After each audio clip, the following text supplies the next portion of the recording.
Daniel Hevier, nám sa ešte stále nechce spať. Uspávanka pre vodovod. Bol raz jeden vodovod. Taký obyčajný, kuchynský. Istotne aj vy máte doma podobný. Tento vodovod mal však jednu zvláštnosť. Rád sa rozprával sám so sebou.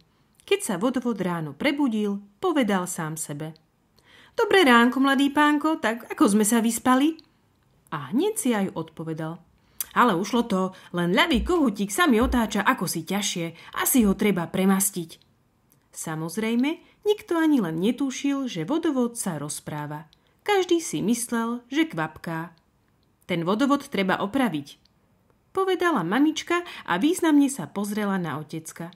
Otecko bol však práve zamestnaný čítaním novín a tak odvetil: A tak si vodovod ďalej veselo kvapkal.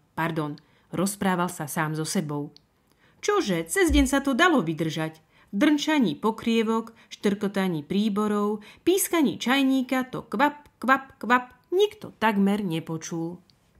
Ale v noci bolo ticho tichúce a doň sa ozývalo iba kvap, kvap, kvap. To si vodovod sám pre seba rozprával vtipy. Už sa to nedá vydržať, ozvalo sa hlasno v najlepšom. Ten vodovod kvapká, ako by mu kvapkalo na mozog.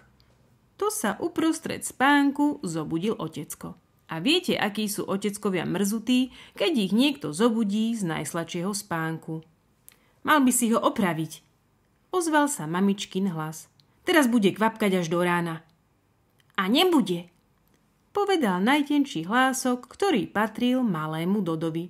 Skočil do oteckových papúč a vybral sa do kuchyne. Bola to dlhá a nebezpečná cesta, pretože všade bola tma ako v rohu.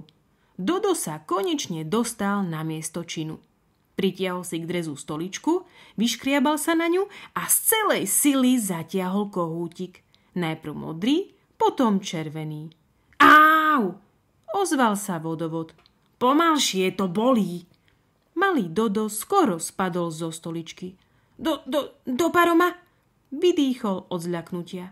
Ty si rozprávajúci a my sme si mysleli, že kvapkajúci. No dovoľ, urazene vyhlásil vodovod. Ja nekvapkám, ja sa rozprávam. A prečo? Zaujímal sa Dodo. Prečo? Posmieval sa vodovod. Pretože sa mi nechce spať. Dodo sa zasmial. To poznám, ani mne sa večer nechce spávať. Vtedy ku mne príde mamička a zaspieva mi uspávanku.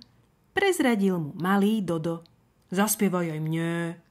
A Dodo zaspieval vodovodu uspávanku, že bol už do rána ticho. Predsa si ty len šikovný chlapík, pochválila mamička na druhý deň otecka. Ten vodovod už nekvapká. Povedal otecko a ďalej čítal noviny pri raňajkách, aj keď sa to nemá. Iba malý Dodo vedel svoje. A kto by bol zvedavý na tú uspávanku, tu je. Kvapi, kvapi, kvapi, kvapi, nechoď v daždi podod kvapy. Radšej šup sa do perín, kvapi, kvapi, ja už spím. Dobrú noc, vodovod.